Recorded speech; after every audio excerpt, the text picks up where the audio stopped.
Hey everyone, so today I'm going to show you how to use Infinitepay.io for freelance payments. Whether you are a freelancer getting paid or a business paying freelancers, Infinitepay.io provides a smooth and efficient way to handle transactions. So let's get started.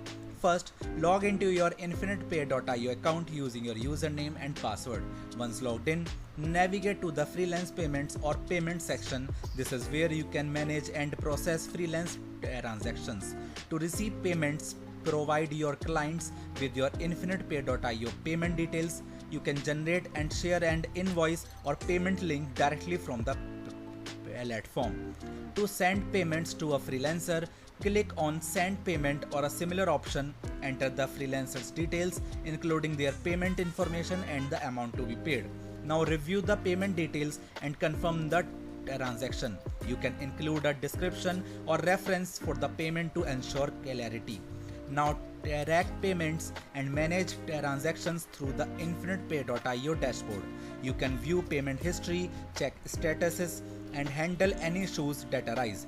Ensure that both you and the freelancer have set up proper account details to facilitate smooth and secure transactions. And there you have it. You have successfully learned how to use Infinitepay.io for freelance payments. This platform helps you manage and streamline payments effectively, whether you are receiving or sending funds. If you found this video helpful, please give it a thumbs up and subscribe for more tips. Thanks for watching and see you next time.